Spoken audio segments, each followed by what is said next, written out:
안녕하세요. 저는 한씨라고 합니다.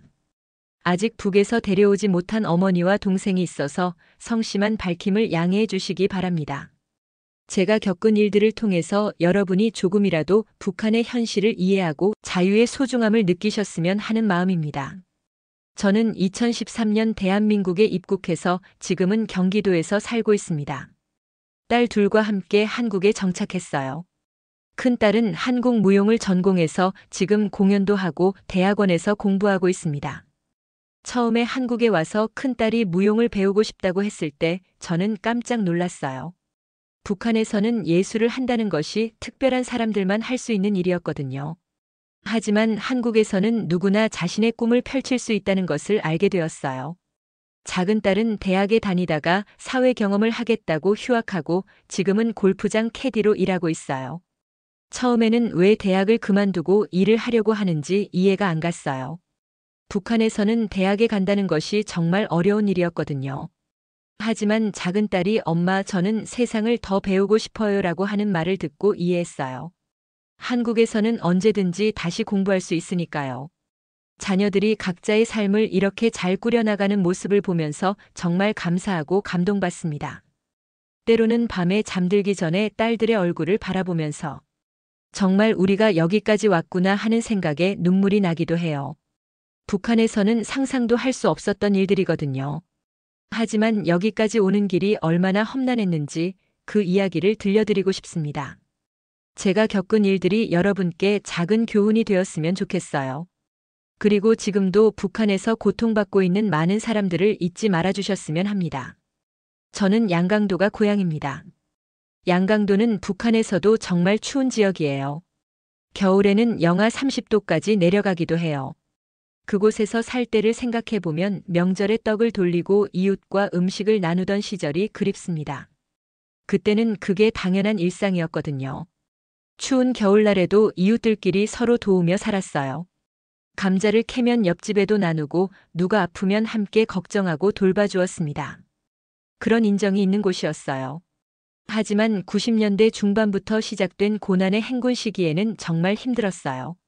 먹을 것이 없어서 나무 껍질을 삶아 먹기도 했고 풀뿌리를 캐서 죽을 끓여 먹기도 했어요. 그때 얼마나 많은 사람들이 굶어 죽었는지 몰라요. 저희 동네에서도 하루가 멀다 하고 누군가가 죽었다는 소식을 들었어요. 제 남편은 국경경비대 소속이었습니다. 교방이라고 부르는 부대 이동 때문에 집을 자주 옮겨야 했어요. 그게 가족에게는 참 큰 고통이었습니다. 아이들이 학교에 적응할 만하면 또 이사를 해야 했거든요. 새로운 곳에 가면 새로운 집을 구해야 하고 새로운 이웃들과 관계를 맺어야 했어요. 남편은 군인이라서 명령에 따를 수밖에 없었지만 가족들은 정말 힘들었어요. 특히 아이들이 힘들어했어요. 친구들과 헤어져야 하고 새로운 학교에서 또다시 적응해야 했으니까요.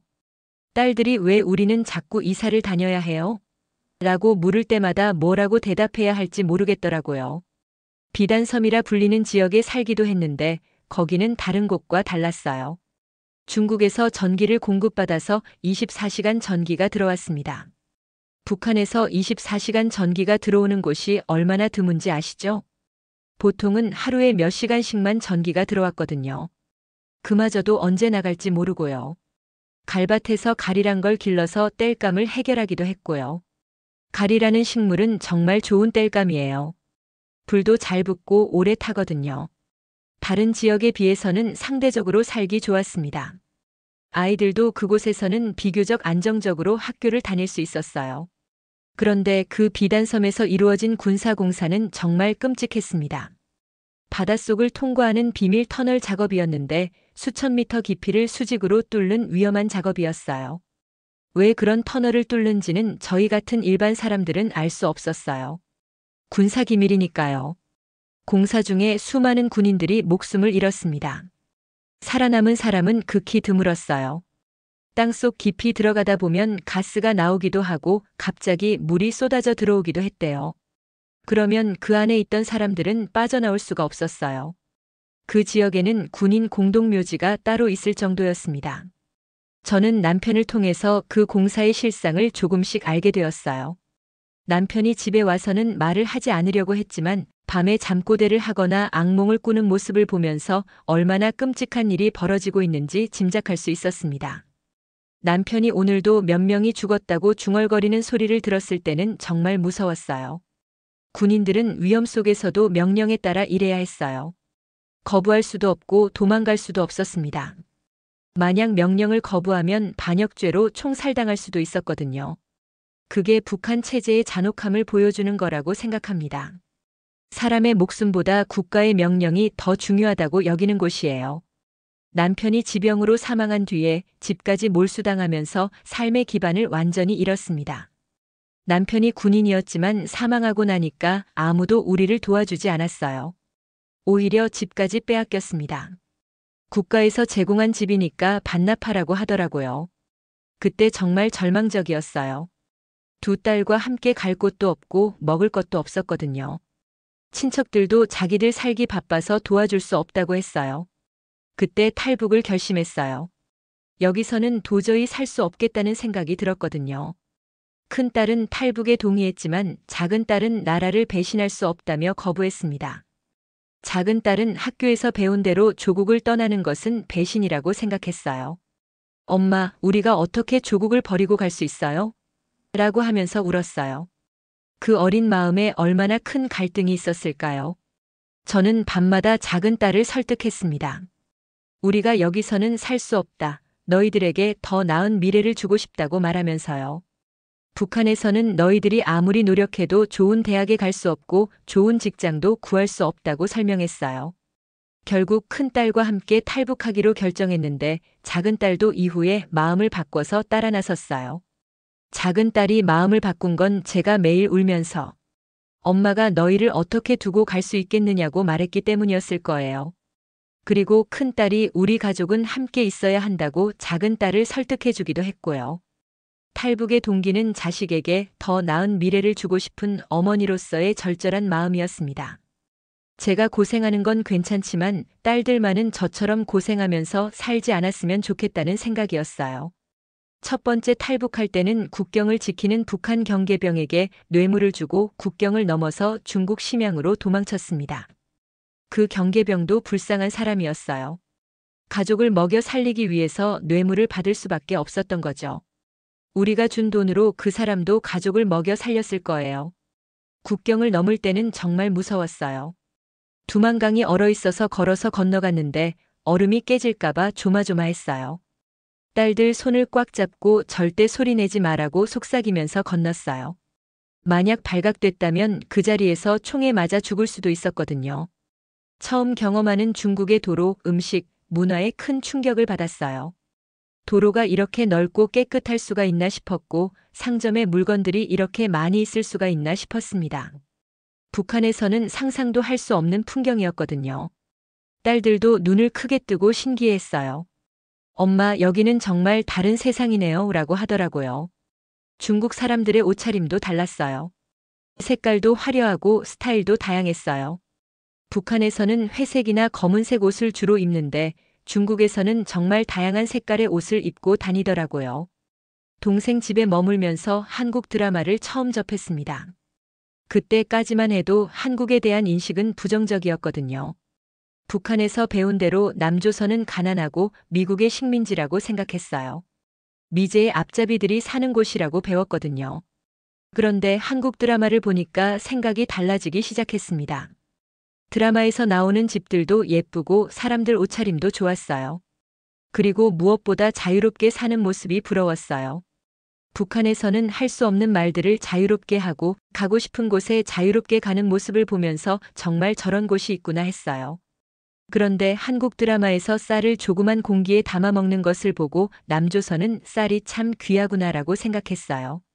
북한에서는 쌀이 귀해도 한 번 먹을 때는 큰 그릇에 담아서 배부르게 먹거든요.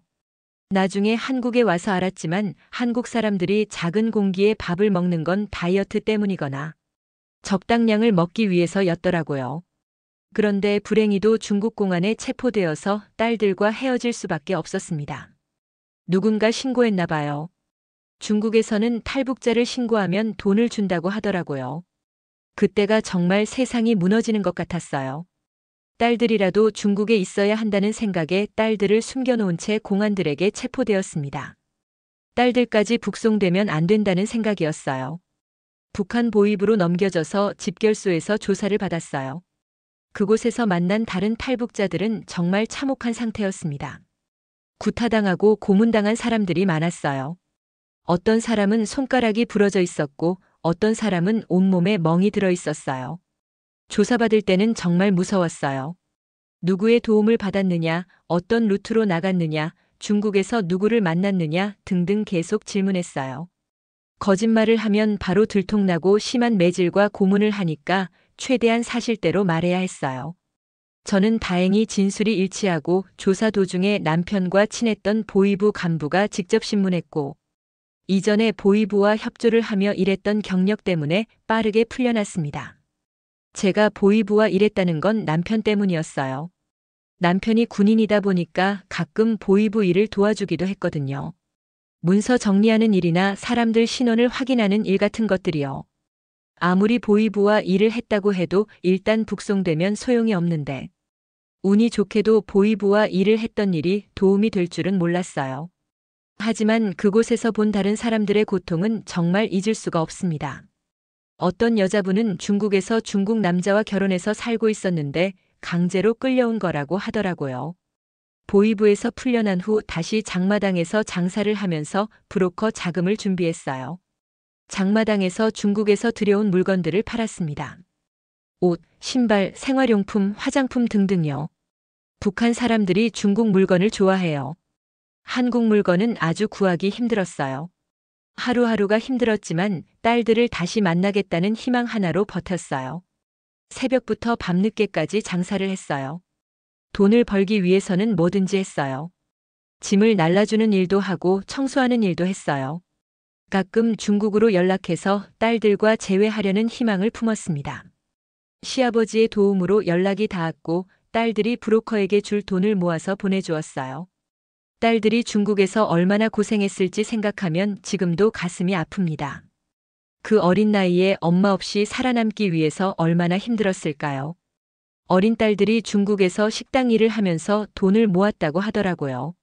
하루에 12시간씩 일하면서 말이에요. 그런 고생을 하면서도 엄마를 위해서 돈을 모아준 딸들이 고마웠어요. 그래서 다시 탈북을 준비했습니다. 이번에는 혼자였어요. 딸들과 함께 할 수는 없었거든요. 너무 위험했으니까요. 빨리 중국으로 가서 딸들과 함께 한국으로 가는 방법을 찾아야겠다고 생각했어요. 재탈북을 준비하면서 위험을 무릅쓰고 점쟁이를 찾아갔어요. 북한에서 점쟁이를 찾아가는 건 정말 위험한 일이거든요. 발각되면 큰 처벌을 받으니까요. 하지만 저는 절박했어요. 어떻게 해서든 딸들에게 가고 싶었거든요. 점쟁이는 나이 많은 할머니였어요. 산속 깊은 곳에 혼자 살고 계셨어요. 사람들이 몰래 찾아가서 점을 보는 곳이었어요. 할머니는 제 손을 보시더니 공안의 추격을 받지만 장백현을 거쳐 서남 쪽으로 빠져나간다는 예언을 했습니다. 점쟁이 말을 믿고 그 말에 따라 장백현으로 들어가서 탈북 브로커와 연결되어 탈북했어요. 중국으로 탈북 준비를 마치기 전에 어머니에게 마지막 인사를 하러 갔어요. 어머니께 쌀과 돈을 건넸습니다. 그때 가져간 쌀이 10kg 정도였어요. 북한에서는 10kg 쌀이면 한 달은 먹을 수 있거든요. 어머니는 처음에는 화를 내셨어요. 너는 왜 이런 위험한 일을 하려고 하느냐고 하시면서요. 한 번 갔다가 잡혀왔는데 또 가려고 하느냐고 걱정하셨어요. 하지만 제가 어머니, 저는 제 딸들을 만나러 가야 해요. 나중에 어머니도 꼭 모셔갈게요. 라고 말씀드리니까 이해해 주셨어요. 어머니는 아이들이 중국에 없었으면 보내지 않았을 것이라며 저를 품에 안아주셨습니다. 그때 어머니 품에서 얼마나 울었는지 몰라요. 혹시 이게 마지막 인사가 될까봐 무서웠거든요. 어머니도 우시면서 꼭 살아서 돌아오라고 하셨어요. 어머니가 딸아, 너무 무리하지 마라. 나는 괜찮으니까라고 하셨는데 그 말씀을 들으니까 더 슬펐어요. 어머니는 항상 자식 걱정만 하시거든요. 그리고 국경을 넘어서 중국으로 들어갔어요. 정말 험한 길이었어요. 발가락이 다 까져서 피가 났지만 걸어야 했어요. 딸들과 재회했을 때는 정말 꿈인지 현실인지 몰랐어요. 딸들이 저를 보고 엄마 하고 달려오는 모습을 보면서 그동안의 고생을 모두 다 잊을 수 있었어요. 딸들도 많이 야위어 있었지만 씩씩하게 살아있어서 정말 고마웠어요. 큰딸이 엄마 정말 보고 싶었어요 라고 하면서 우는 모습을 보니까 저도 눈물이 났어요. 작은 딸도 엄마 이제 우리 헤어지지 말아요 라고 하더라고요. 딸들과 재회한 저는 대한민국으로 가기 위해 1년간 열심히 일했습니다. 그리고 새로운 길을 나섰습니다. 그런데 중국에서 한국으로 바로 갈 수는 없었어요. 제3국을 거쳐야 했어요. 우리는 동남아시아 루트를 택했습니다. 베트남, 라오스를 거쳐서 태국으로 가는 길이었어요. 조선족이 많이 살던 지역에서 살다가 중국을 빠져나가는 것은 브로커와 다른 탈북자들과 버스를 이용해 국경까지 이동했고, 베트남과 라오스의 밀림지대와 험한 산을 넘으면서 태국으로 입국했어요. 그 과정이 정말 힘들었습니다. 중국에서는 군데 검문소에서 중국 공안이 버스 안을 직접 검문했고, 밀림에서는 길을 잃기 쉽고 독충이나 독사도 많거든요. 음식도 제대로 먹지 못하고 물도 구하기 어려웠어요. 딸들이 지쳐서 쓰러질 때마다 제가 업고 갔어요. 라오스에서 태국으로 넘어갈 때는 정말 위험했습니다. 국경 지역에 지뢰가 매설되어 있다고 하더라고요. 브로커가 안전한 길을 알려주긴 했지만 그래도 무서웠어요. 한 발 한 발 조심조심 걸었습니다. 메콩강을 건널 때도 무서웠어요. 조그만 배를 타고 건넜는데 물살이 세서 배가 뒤집힐까봐 걱정했어요. 딸들이 무서워서 제 손을 꽉 잡고 있었어요. 괜찮다, 엄마가 있으니까 괜찮다고 계속 말해줬어요. 태국에 도착해서는 경찰서에 들어가서 자수했습니다. 태국 경찰들은 우리를 보고 깜짝 놀랐어요. 우리가 얼마나 초라한 모습이었을까요? 옷은 더럽고 찢어졌고 몸도 상처투성이었거든요. 발은 부어서 신발도 제대로 신을 수 없을 정도였어요. 태국 경찰이 어디서 왔느냐고 물어봤을 때 저는 노스 코리아라고 대답했어요. 그러니까 경찰이 놀라면서 특별한 곳으로 데려가더라고요. 난민 수용소로 수용된 저와 두 딸은 6개월 동안 수용소 생활을 했어요. 수용소 생활도 쉽지 않았습니다. 여러 나라에서 온 난민들이 함께 있다 보니까 언어도 통하지 않고 문화도 달랐어요. 아프리카에서 온 사람들, 미얀마에서 온 사람들, 그리고 저희 같은 북한에서 온 사람들이 함께 있었어요. 하지만 거기서 만난 다른 탈북자들과 서로 위로하고 도우면서 버텼습니다. 같은 고향 사람들을 만나니까 마음이 좀 놓였어요. 서로의 사연을 들으면서 우리만 고생하는 게 아니구나 하는 생각도 들었고요. 수용소에서는 하루에 3번 밥을 주기는 했지만 북한 음식과는 많이 달랐어요. 태국 음식이라 입에 맞지도 않고 형편없었어요. 살기 위해 배가 고프니까 뭐든 먹어야 했어요. 그 다음에 태국 주재 대한민국 대사관의 도움으로 대한민국 입국에 성공했습니다. 대사관 직원분들이 정말 친절하게 도와주셨어요. 이제 안전합니다. 곧 한국에 갈 수 있습니다라고 말해주실 때 정말 기뻤어요. 비행기를 타고 인천공항에 도착했을 때의 그 기분을 어떻게 표현할까요? 정말 꿈 같았어요. 드디어 자유로운 땅에 발을 디뎠구나 하는 생각에 눈물이 났어요. 인천공항이 얼마나 크고 깨끗한지 정말 놀랐어요. 북한에서는 상상도 할 수 없는 규모였거든요. 공항에서 나오는데 한국어가 들리니까 정말 신기했어요. 드라마에서만 들었던 한국말을 실제로 듣게 된 거잖아요. 그런데 북한 말과는 조금 달라서 처음에는 이해하기 어려웠어요. 인천공항을 떠나면서 인천대교를 건너면서 인천대교의 크기와 길이를 알고 정말 놀랐습니다. 이렇게 긴 다리를 어떻게 만들었을까 하며 말이에요. 하나원에서의 생활도 새로웠습니다. 한국 사회에 적응하기 위한 교육을 받았어요. 흰쌀밥도 마음껏 먹으면서 한국어도 배우고 한국의 법률이나 제도에 대해서도 배웠습니다. 은행 사용법, 지하철 타는 법, 병원 가는 법 등등 일상생활에 필요한 모든 것들을 배웠어요. 처음에 카드로 물건을 사는 방법을 배울 때는 정말 신기했어요. 북한에서는 현금으로만 거래하거든요. 그리고 인터넷 사용법을 배울 때도 놀랐어요. 컴퓨터로 전 세계 정보를 볼 수 있다니 믿을 수 없었어요. 딸들은 저보다 빨리 적응했어요. 젊으니까 배우는 것도 빠르고요. 특히 한국어는 저보다 훨씬 빨리 익혔어요. 저는 아직도 가끔 억양이 이상하다고 하는데 딸들은 완전히 한국 사람 같이 말해요. 하나원을 수료한 후에 저와 두 딸은 북에 두고 온 어머니를 탈북시키기 위해 열심히 일하면서 돈을 모았어요. 저는 식당에서 설거지 일을 했고 딸들도 아르바이트를 했습니다. 어머니를 한국으로 모셔오겠다는 목표가 있어서 힘들어도 참을 수 있었어요. 처음 한국에서 일할 때는 정말 힘들었어요. 말도 제대로 통하지 않고 일하는 방식도 달랐거든요. 하지만 한국 사람들이 친절하게 가르쳐 주셔서 점점 적응할 수 있었어요. 대한민국 여권을 받고 나서는 정말 자랑스러웠어요. 제가 대한민국 국민이 되었다는 것이 믿어지지 않았거든요. 그 여권을 보면서 이제 정말 자유로운 사람이 되었구나 하는 생각이 들었어요. 열심히 일을 한 덕에 브로커 비용을 마련해 어머니를 탈북시키기 위해 대한민국 여권을 들고 당당하게 중국으로 입국했습니다. 이번에는 불법이 아니라 합법적으로 당당하게 들어갔습니다. 중국 공항에서 입국 심사를 받을 때 한국 여권을 내밀면서 이제 나도 당당한 한국 사람이구나 하는 생각이 들어서 뿌듯했어요. 장백현으로 갔어요. 장백현은 양강도 해산시와 가까운 지역이거든요. 거기서 북한이 보이니까 가슴이 뭉클했어요. 저기 건너편에 어머니가 계시는구나 하는 생각에 눈물이 났어요. 저는 모든 탈북 여정이 엄마의 마음이었음을 깨달았어요.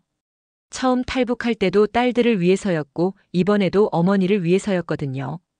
가족에 대한 사랑이 저를 움직이게 하는 힘이었어요. 어머니도 저를 사랑하는 마음으로 보내주셨고 저도 딸들을 사랑하는 마음으로 탈북을 결심했거든요. 어머니를 탈북시키기 위해 장백현에서 브로커를 구했습니다. 이번에는 돈도 충분히 준비했고 한국 여권도 있어서 좀 더 당당할 수 있었어요. 하지만 여전히 위험한 일이었습니다. 브로커들도 목숨을 걸고 하는 일이거든요. 그런데 불행하게도 브로커와 접촉하는 과정에서 공안의 조사를 받게 되었어요. 누군가 신고했나 봐요. 중국 공안들이 갑자기 나타나서 저와 브로커를 잡아갔습니다. 그때 정말 심장이 멈추는 줄 알았어요. 이번에는 정말 끝났구나 하는 생각이 들었거든요. 브로커는 한국에서 온 저의 관광 안내를 해주기 위해 만난 것이라고 둘러대면서 위기를 모면했습니다. 정말 연기를 잘하더라고요. 저도 관광객인 척 행동했어요. 저는 한국에서 온 관광객이고 이분은 가이드입니다라고 말했어요. 제가 대한민국 여권을 가지고 있었기 때문에 공안은 순순히 브로커와 저를 풀어주었어요. 한국 여권의 위력을 그때 실감했어요. 만약 여권이 없었다면 큰일이 날 뻔했거든요. 하지만 분위기가 좋지 않았어요. 공안들이 계속 감시하고 있는 것 같았거든요. 어머니를 탈북시키는 일은 포기하고 훗날을 기약했습니다. 정말 아쉬웠지만 더 위험해질 수는 없었어요. 어머니한테 위험이 갈 수도 있었거든요. 어머니 탈북 계획은 실패했지만 저는 저를 도운 많은 분들 덕분에 오늘에 이를 수 있었음을 감사하게 생각합니다. 동생도 위험을 무릅쓰고 도와주었고 브로커들도 목숨을 걸고 도와주었어요. 점쟁이도 좋은 조언을 해주었고요. 그리고 무엇보다 딸들의 사랑 덕분에 여기까지 올 수 있었어요. 어머니를 탈북시킬 날을 위해 지금도 기도하고 있어요. 언젠가는 꼭 어머니를 한국으로 모셔올 거예요. 그게 제 꿈이고 목표입니다. 어머니가 손자들과 함께 자유로운 이 땅에서 행복하게 지내시는 모습을 꼭 보고 싶어요.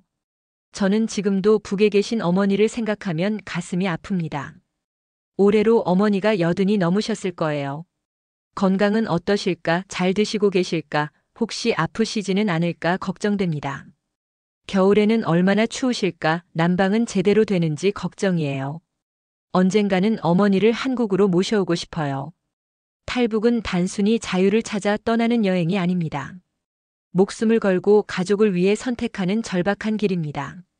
저희 가족이 겪은 이 모든 과정이 여러분께 작은 교훈이 되었으면 좋겠습니다. 자유롭게 살 수 있다는 것, 자녀들이 꿈을 펼칠 수 있다는 것, 그리고 사랑하는 사람들과 함께 할 수 있다는 것이 얼마나 소중한지 깨달았습니다. 한국에서는 당연하게 생각하는 것들이 북한에서는 꿈 같은 일이거든요. 북한에서 온 저희 같은 사람들이 이 땅에서 새로운 삶을 시작할 수 있게 해주신 대한민국과 국민 여러분께 깊은 감사를 드립니다. 처음에는 말도 통하지 않고 문화도 달라서 힘들었지만 많은 분들이 도와주셔서 적응할 수 있었어요. 요즘 딸들을 보면서 정말 대견합니다. 큰딸이 무용 공연할 때 관객석에 앉아서 보는데 눈물이 나요. 북한에서는 상상도 할 수 없었던 일이거든요. 자유롭게 예술을 하고 자신의 꿈을 펼치는 모습을 보면서 정말 탈북을 잘했구나 하는 생각이 듭니다. 작은 딸이 골프장에서 일하면서 번 돈으로 저에게 선물을 사줄 때도 감동받아요. 엄마 고생 많으셨어요 라고 하면서 건네주는 그 마음이 얼마나 고마운지 몰라요. 그런 순간들이 제가 겪었던 모든 고생을 보상해 줍니다. 가끔 밤에 잠들기 전에 북한에 계신 어머니 생각을 해요.